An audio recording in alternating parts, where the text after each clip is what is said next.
Welcome back to American Catechism, a systematic Americanology for the wide-awake, patriotic Christian citizens of America by Stab the Dragon Productions for episode number 59, as we continue our study of the Vikings as part of our American heritage and history. Coming to you from Fort Worth, Texas on Sunday, March 29th, Palm Sunday, 2026, where it is 80 degrees. Tonight, I will be drinking AllFather Mead from Bee&Brew Incorporated, Fort Worth, Texas. This is a mead made from local honey and figs. Vikings loved their mead. I find mead to be very sweet, but this one definitely has a wonderful fig flavor that is quite good. I grew up eating fig preserves from my grandmother's farm, so I love figs. But mead really is too sweet for me. I can't drink a whole tankard full, so I just have a rocks glass here with a couple ounces of mead in it. I just, cannot drink a whole glass full or tankard full. It's really very sweet. It's good. It's delicious, but I have my limits. All right, I am studying the Vikings as part of Americanology for a handful of reasons. Leif Erikson did establish an outpost on Newfoundland from Greenland in about the year 1000, and we have reason to believe that Erikson was a baptized Christian.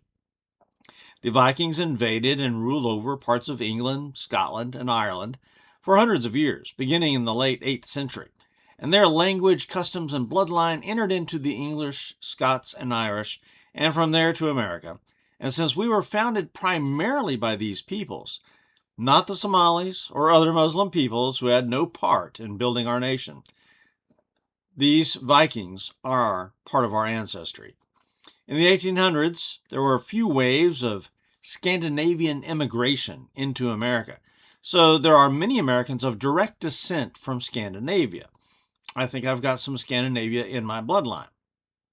The Viking Age is clearly a large part of our cultural heritage in literature, film, and even professional sports. Current world politics and events have brought America and Scandinavian countries together again in a lot of interesting ways.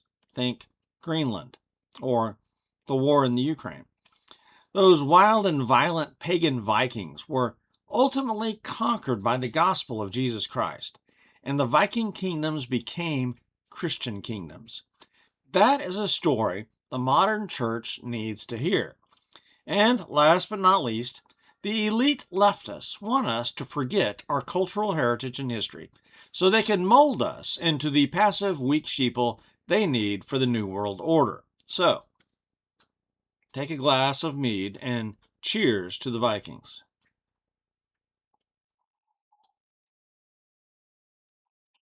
Now, I have previously introduced the Scandinavians.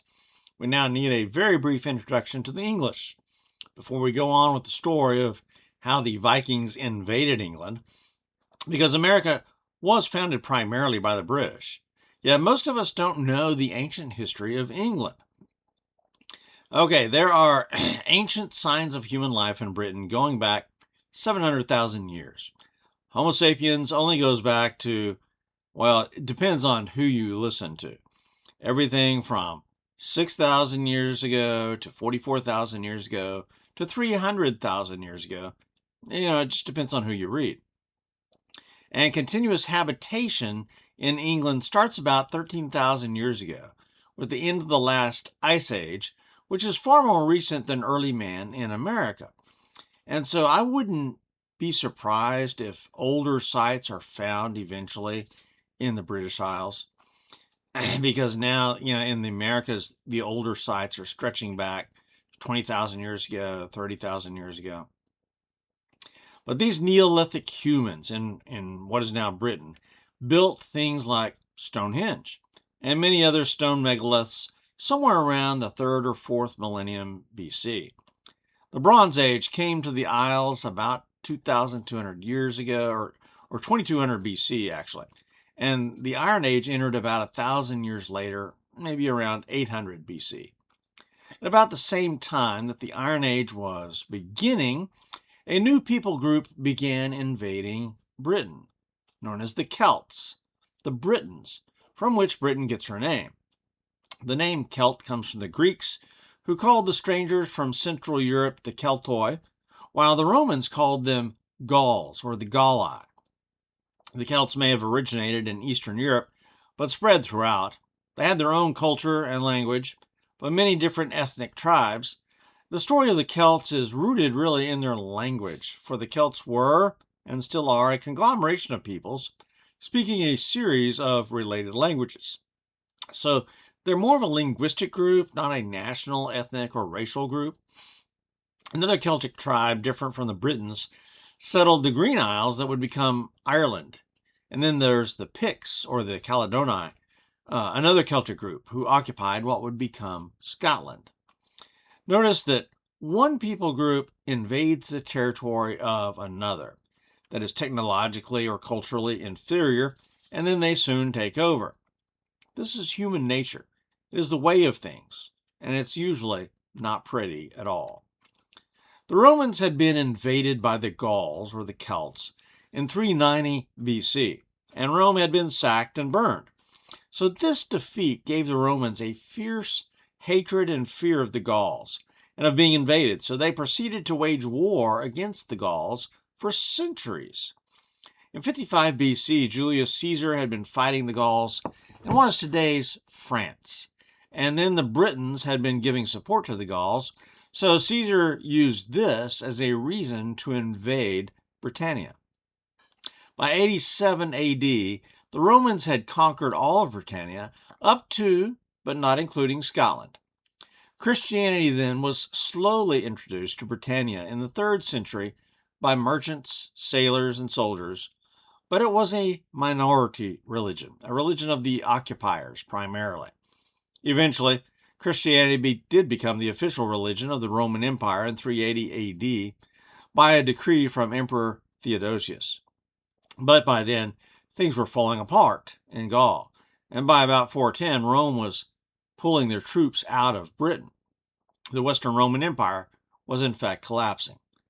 The traditional account by the Venerable Bede has the Angles and Saxons entering Britain by 449, and they soon established dominance and set up their kingdoms, replacing the Romans and Christianity. The Anglo-Saxons were a Germanic peoples that came from the area south of Denmark and are related to the Scandinavians and the Germans. Christianity was virtually wiped out by the Anglo-Saxons in England. However, Patricius, that is, St. Patrick,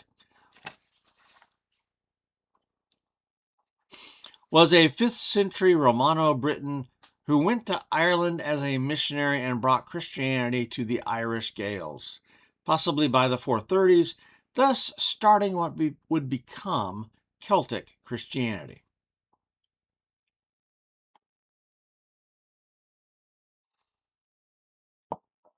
The Angles, the Saxons, and the Jutes, another related tribe to the Angles and Saxons, they're more from Denmark area. If you think of that peninsula of Denmark, it's called Jutland. Well, the Jutes come from Jutland. They had initially been invited to Britain to help the Britons fight off the Scoti and the Gaels in about 440. But eventually the Angles and Saxons took over and conquered the Britons, the Celts, by about 600. Again, you see the pattern of one people group invading another, or being invited in for political reasons, let the reader beware, and conquering them. That continues. The Paleolithic peoples of Britain were conquered by the Celts, who were in turn conquered by the Romans, who left in a hurry after about 400 years, and then the Anglo-Saxons, invited in, conquered the Celtic Romano-Britons. Who should pay reparations to the Britons? I don't know. The Anglo-Saxons set up several kingdoms in Britain that varied over time, but basically included the main 4. Wessex, that is West Saxony, East Anglia, the East Angles, Mercia, and Northumbria. Additionally, at times there were separate kingdoms of Essex, East Saxons, Kent, Sussex or South Saxons, Bernicia, Deira, and others also existed. In other words, Britain was not united, and this helped lead to the Viking invasions. Imagine that. Lack of unity leads to weakness and others coming in to take advantage. How, when, and where did Christianity come back to England? Now we can call it England because it's now the land of the Angles. Angleland, England. In 597, Pope Gregory the Great sent Augustine of Rome, note, this is not Augustine of Hippo, to evangelize the English, and he became the first Archbishop of Canterbury in the Kingdom of Kent, where Ethelbert was king. Ethelbert was chosen to receive this mission because he had just married a princess from the Gauls and Francia. Her name was Bertha, who was a Christian. And so a political marriage turns into a religious situation that allows for the missionary emphasis of the church to succeed. King Ethelbert converted, and thousands of his followers over the next few years also converted. So notice the importance of religion coming in as part of a political system, and apply that to today in Britain with Islam.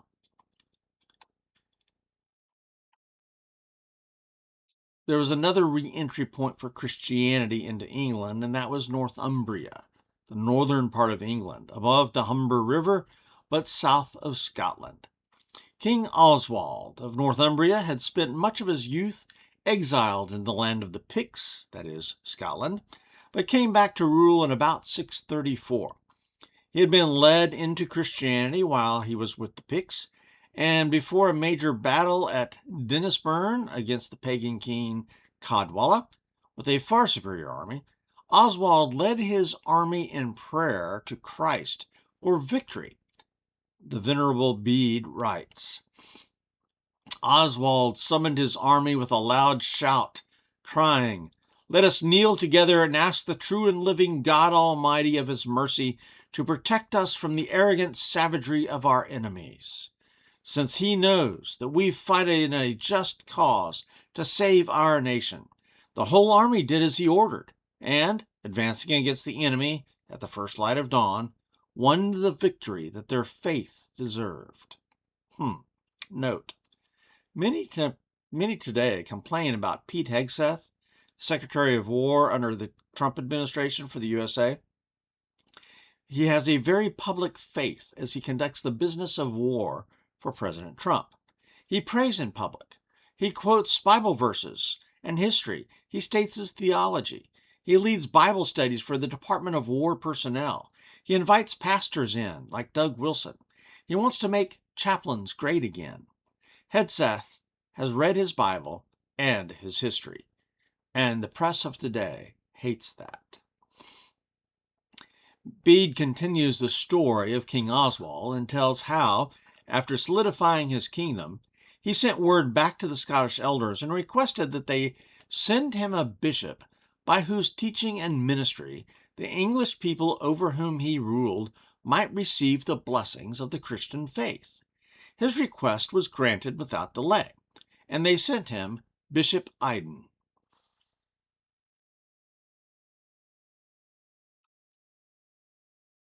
King Oswald gave Bishop Iden the Isle of Lindisfarne to build his monastery and start his mission to the English of Northumbria in the year 634. About 37 years after the Gregorian mission that sent Augustine to Canterbury, so the Christian faith is coming in from the south, from the Pope, and coming in from the north, from the Irish.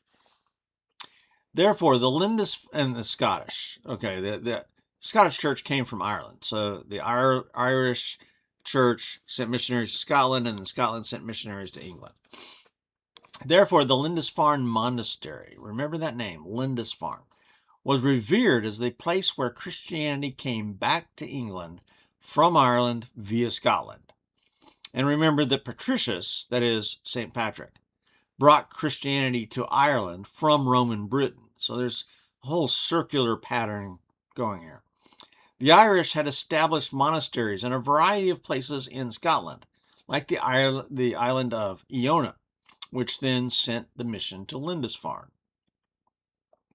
Many scholars date the beginning of the Viking Age from 793 and the Viking raid on the Lindisfarne Monastery on the northeast coast of England in Northumbria. While that is the important raid, the Anglo-Saxon Chronicle, dating from the 880s, mentions an earlier raid in Wessex on the southern coast in 789 near Dorchester and Portland. The raiders were mistaken for traders and representatives from the king. Brithri was killed. Wittick quotes from the Anglo-Saxon Chronicle, "Those were the first ships of Danish men which came to the land of the English." But notice the link between Viking raiders and traders. The raid was mistaken for a trading enterprise because the traders had been there first. So this is likely a key to the success of the early Viking raids, as these same people who had scouted the land of Britain with merchants later came back as Viking raiders or pirates. So what made the Lindisfarne raid so important to the English and even to Charlemagne, king of the Franks? Because Lindisfarne was so revered in its historical role in bringing Christianity back to England, the fact that pagan Northmen could raid it with impunity shocked the English to their core. It damaged their faith.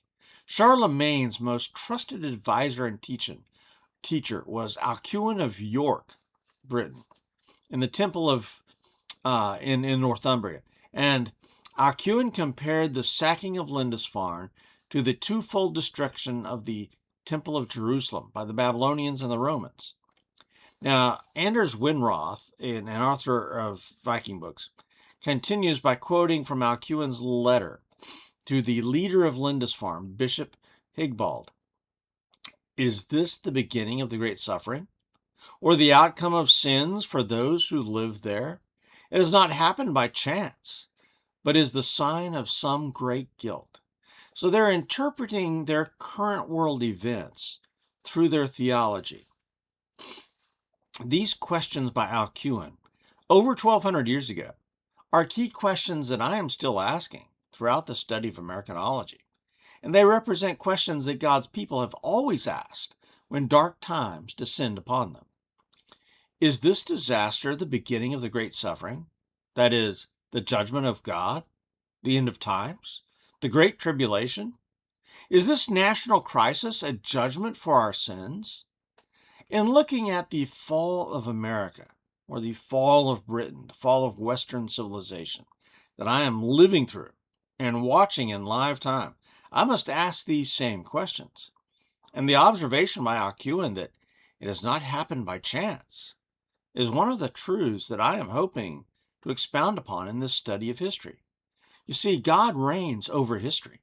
He rules over all the kings, all the presidents and nations, and all the peoples so that His will is done.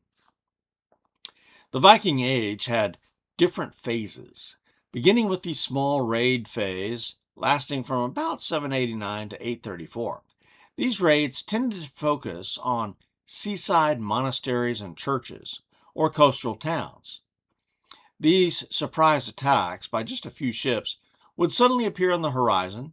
They would land, attack their undefended targets, take some slaves and valuables, kill several people, burn the place down. They would hit and be gone in just a few hours. How do you defend against that?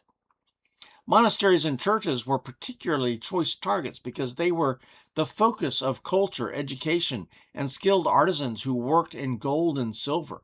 So there was a concentration of wealth at the religious sites, and the Vikings knew that because of their merchants, their trade missions. What made the Northmen appear so savage to the Christians in Europe was the fact that they deliberately preyed upon the church. While there were plenty of wars between Christians at the time, they didn't attack the church. The pagans didn't care. John Haywood writes, Though the speed and mobility enjoyed by the Vikings made such hit-and-run raids hard to prevent, Frankish and Anglo-Saxon resistance was often well organized and effective. All too often, however, the Vikings would have struck and put to sea again by the time a force had been gathered against them. The Irish, who were this is funny, who were in a permanent state of anarchic disunity, go figure, put up much less effective resistance and suffered severely from Viking raids in this period. You see, disunity and unpreparedness lead to defeat and suffering. This was true 1,200 years ago, and it's true today. It is true in the military, political realm, and it is also true in the spiritual and religious realm, which partly explains the fall of Britain and the fall of America. The attacks all over England and Ireland focused on monasteries and churches and led to some severe long-term consequences.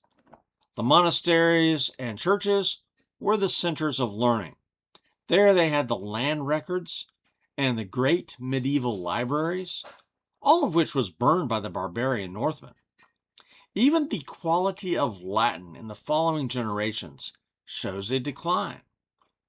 When the great cultural centers of a nation are overtaken by barbarians, like the universities, Hollywood, the court system, big business, the damage is long-lasting and severe. What the church surrenders to the barbarians becomes polluted, damaged.